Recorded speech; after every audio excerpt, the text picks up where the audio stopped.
नमस्कार। मैं हूँ रीटा बख्शी वर्मा और आप देख रहे हैं आर्य खबर। इथोपिया का हेलीगुबी ज्वालामुखी 12,000 साल बाद फट गया है। इस विस्फोट में उठने वाली राख सल्फर डाइऑक्साइड करीब 15 किलोमीटर तक पहुंच गई और ये राख इथोपिया से 4,300 किलोमीटर दूर भारत के राजस्थान, महाराष्ट्र, दिल्ली, एनसीआर और पंजाब तक फैल गई है।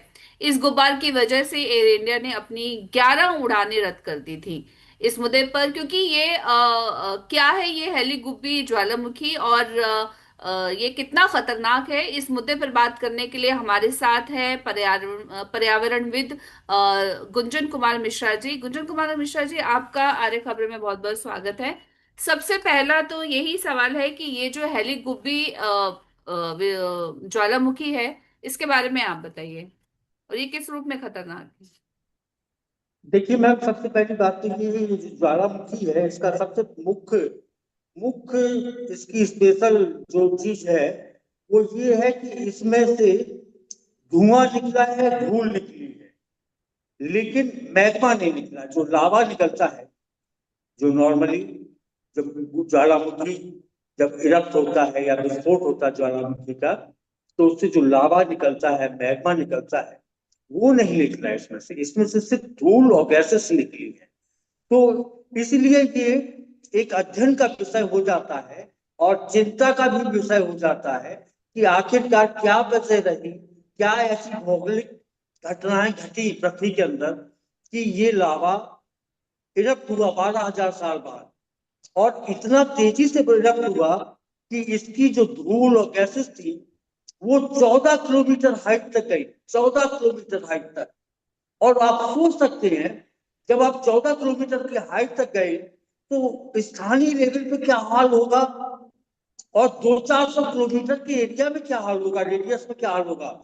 जब उन्होंने 4,000 किलोमीटर तक इंडिया तक को इफेक्ट किया है इस लावा ने, इस ज्वालामुखी ने, अब तो ये तो भी आप कहा जा रहा सोच है कि सकते हैं। ये जो पूरा गुबार है, बादल है, ये चाइना की तरफ मुड़ गए हैं।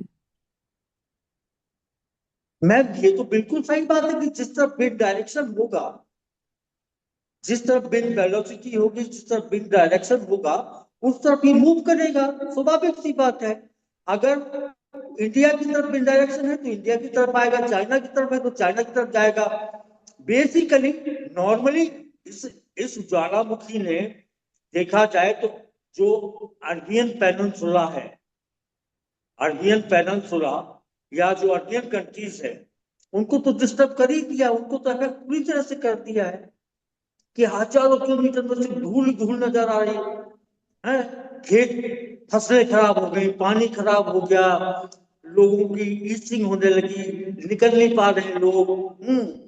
जानवरों को चारा खराब हो गया, जानवर को चारे के लिए साधन नहीं है, खाने के लिए कुछ नहीं हो पा रहा, वाइल्ड लाइफ अलग परेशान हो गई। पेड़ पौधों का बहुत बुरा हाल हो गया। तो ये जो चीजें हैं, इससे कई नुकसान भी है और कई फायदे भी हैं इस वॉल्केनिक से, इस ज्वालामुखी से। फायदे किस रूप में देख रहे हैं आप इसे। फायदे में देखिए, फायदे तो ये भी है कि एक सबसे पहला फायदा तो यही होता है कि चूंकि ज्वालामुखी है, तो ज्वालामुखी से जो भी इरप्ट होता है या जो भी लावा निकलता है या धूल धक्कड़ वगैरह निकलता है, उसमें होते मिनरल्स। मिनरल्स जो होते हैं वो जब आसपास के इलाके में या मिट्टी में मिलते हैं, तो ये क्या करते हैं, ये जो खेती की भूमि होती है उसको उपजाऊ बनाते हैं, पहली बार। तो खेती की भूमि उपजाऊ हो जाएगी, लेकिन कब? Long run.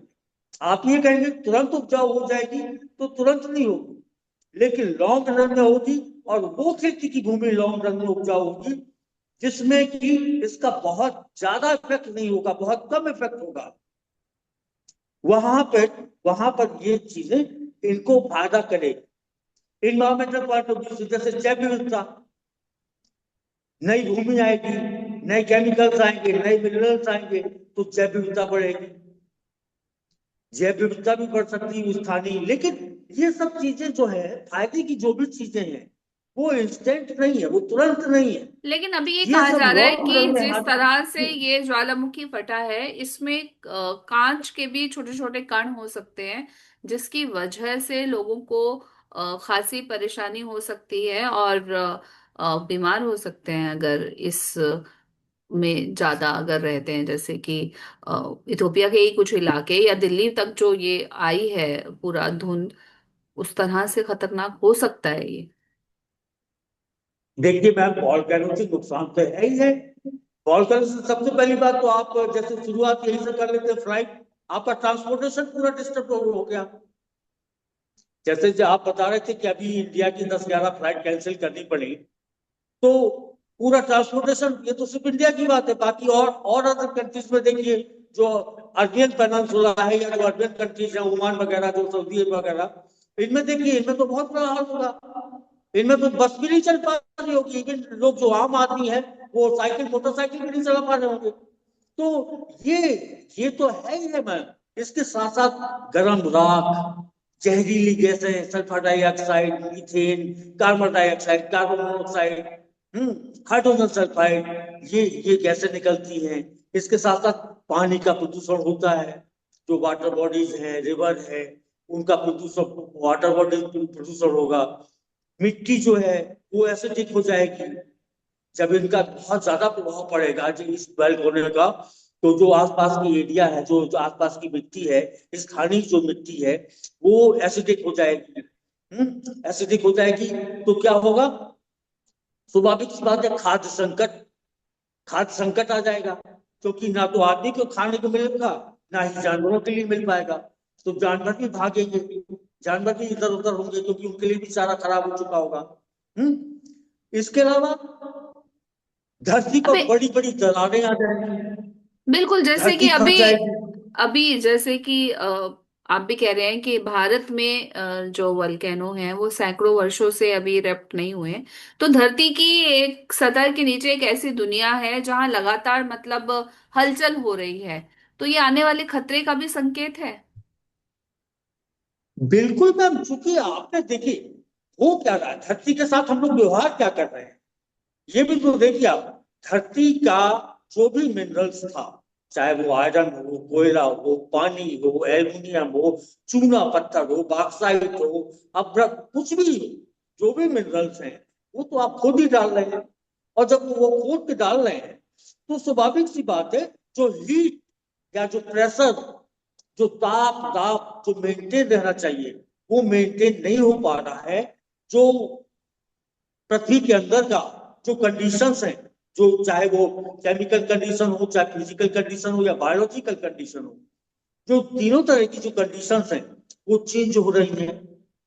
जब वो चेंज हो रही है, तो स्वाभाविक सी बात है, आपको इस तरह के इंसिडेंट मिलेंगे, और ज्यादा ही देखने को मिलेंगे, कम नहीं होंगे, अब ये बढ़ेंगे ही। क्योंकि धरती के साथ हम लोगों ने इस तरह का व्यवहार कर रखा है कि आने वाले समय में ज्वालामुखी, भूकंप, अनियमित बारिश, ओले, आंधी, तूफान, ये सब चीज देखने को मिलेगा। देखिए, आने वाली जैसे कि अभी जो वक्त आ रहा है उसमें ये है कि कुछ चीजें ऐसी हो रही है, मौसम में भी इस तरह का बदलाव हो रहा है कि कई लोग ये कहते हैं कि अरे ये तो पहले होता ही नहीं था, लेकिन अब ये चीजें हो रही हैं। तो क्या इसे क्या संकेत माना जाए कि प्रकृति जो है वो उसके साथ छेड़छाड़ मनुष्य ने की है इसलिए ऐसा हो रहा है, या फिर ये कुछ चेंज हो ही रहा है? देखिए मैम, धरती, नेचर जो है वो अपने आप को बैलेंस रखती है, अपने आप को संतुलित करती है। और जब वो नेचर अपने आप को संतुलित करती है, तो इस तरह की घटनाएं होती हैं, जैसे ज्यादा बारिश हो जाना, ओले हो जाना, भूकंप आ जाना, तूफान आ जाना, सुनामी आ जाना, वॉल्केनो आ जाना, ये ज्वालामुखी फट जाना। तो धरती जब अपने आप को संतुलित करने का प्रयास करती है, तो इस तरह की घटनाएं घटती हैं।